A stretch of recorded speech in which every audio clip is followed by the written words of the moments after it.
Հարգելի գործընկերներ, երեք ընդդիմությունը ասում է, դե բյուջեն երկու անգամ ավելացել է, հետո ինչ, եղել է պատմական շրջաններ, որտեղ էլի բյուջեն երկու անգամ ավելացել է։ Ես ուզում եմ հիշեցնել, որ ինչ պայմաններում է ավելացել մեր բյուջեն երկու անգամ։ 20 թիվ, կովիդ, պատերազմ, արհավիրք, 21 թիվ, էլի կովիդ, էլի պատերազմի հետևանքներ, 22 թիվ, էլի մի շարք արհավիրքներ, 23 թիվ, էթնիկ զտում, Լեռնային Ղարաբաղ և 100,000-ից ավել փախստականների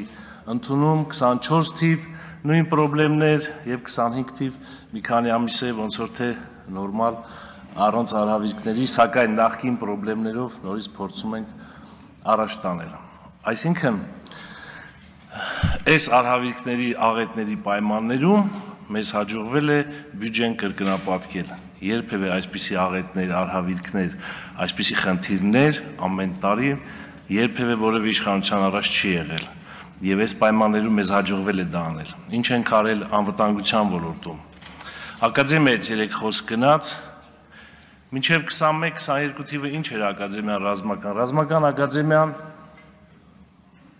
գաղութի և զորամասի արանքում ինչ-որ մի հատ հաստատություն էր։ Նույնիսկ ֆիզկուլտուրայի ամբիոն գրեթե չկար։ Ավեր, ներսը, ամեն ինչ ավերված, ոչ մի դասախոսական նորմալ ամբիոններ չկային։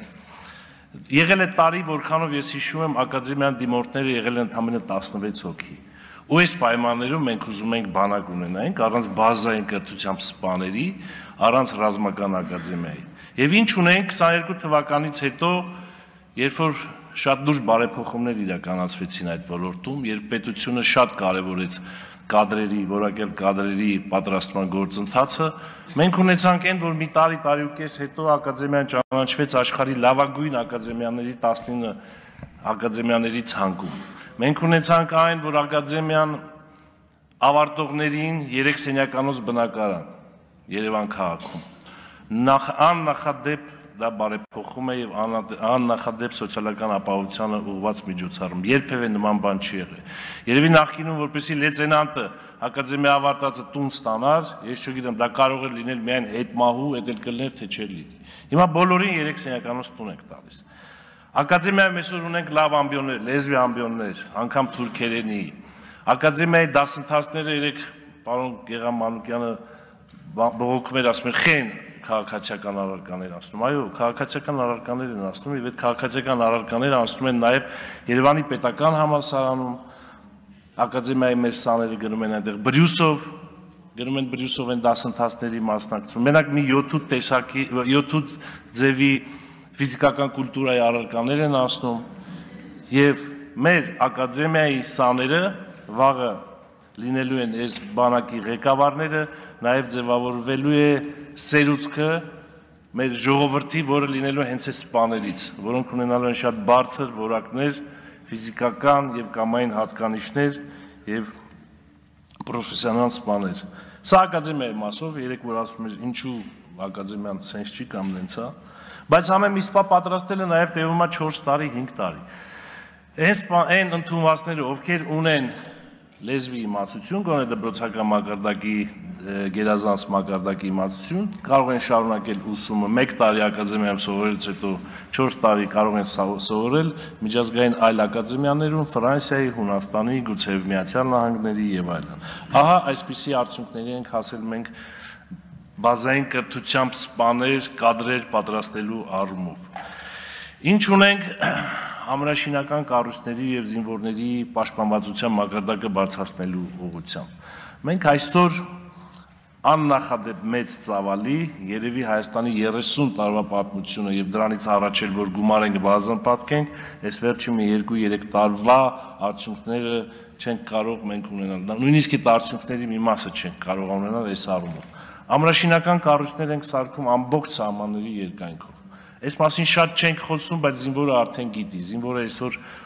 ունի բարձր պաշտպանվածություն եւ նման պաշտպանվածության մակարդակ երբևէ չի եղել։ Իհարկե տեղեր կան դեռևս այդ աշխատանքները չեն իրականացվել, դա 1-2 տարում բնականաբար հնարավոր չի անել, բայց այս 1-2 տարում այնքան բան է արվել, որ ուղղակի ես ինքս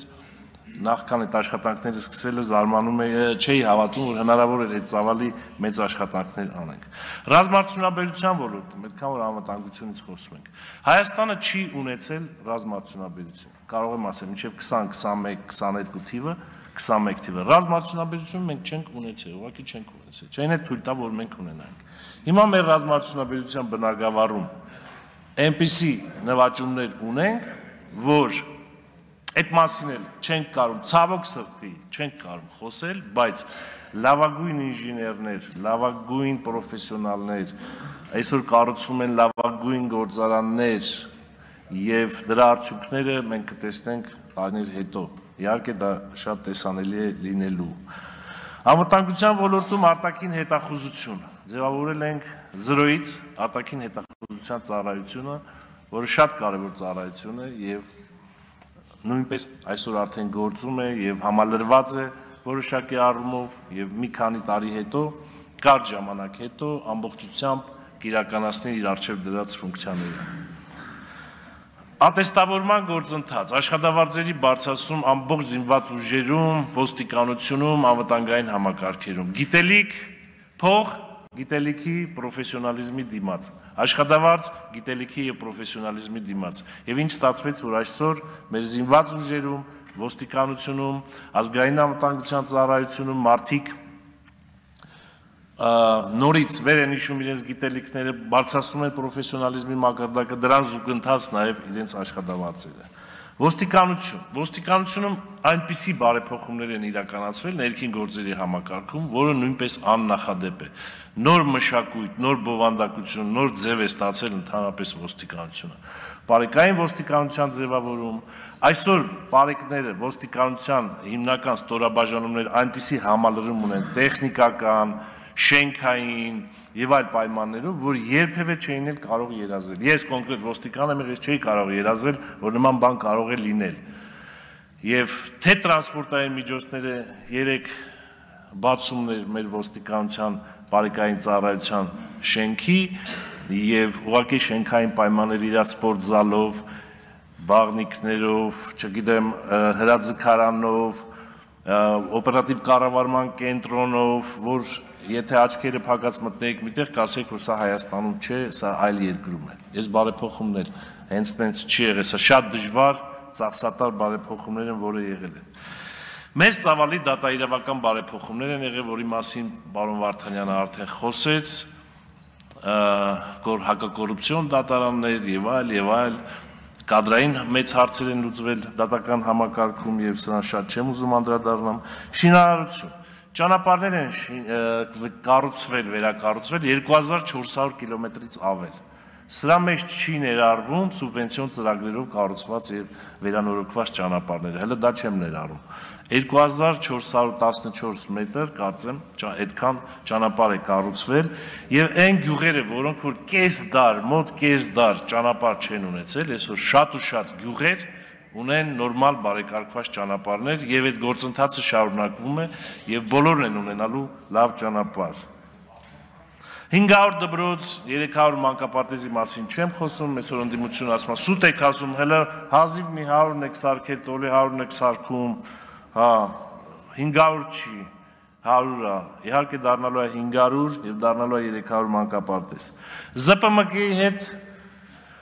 այսօր Լիդիան Արմենիայի հետ կառավարությունը բաժնետեր է։ Ոչ թե մարդիկ են փայատեր, այլ կառավարությունը եւ ԶՊՄԿ-ն էլ այս ամեն ինչի արդյունքում ցույց տվեց ազնիվ համագործակցության արդյունքում պետության հետ ցույց տվեց, որ կարող է բյուջե մոտ երևի 10 անգամ ավել գումար վճարել։ Այս է եղել մեր անցած տարիները։ Աղետների մեջ, արհավիրքների մեջ կարողացել ենք բյուջեն 2 անգամ ավելացնել, կարողացել ենք մեր անվտանգային համակարգը կառուցենք, ոչ թե վերակառուցենք, որովհետև տեղ-տեղ 0 վիճակ ա եղել,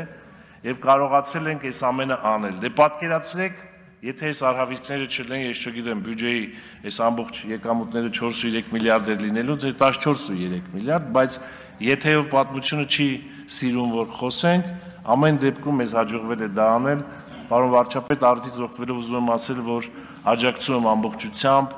երդվյալ ատենակալների ինստիտուտի ձևավորման գործին, կառավարությունը, այսօրվա իշխանությունը փորձել է, քաղաքական իշխանությունը վերադարձվել է ժողովրդին, բայց նաև կարելի է ժողովրդին մաս դարձնել նաև դատական իշխանությանը, դա շատ կարևոր է եւ կարծում եմ, որ նաև ժողովրդի կողմից կողջունվի, շնորհակալություն։ Բաբկեն Թունյան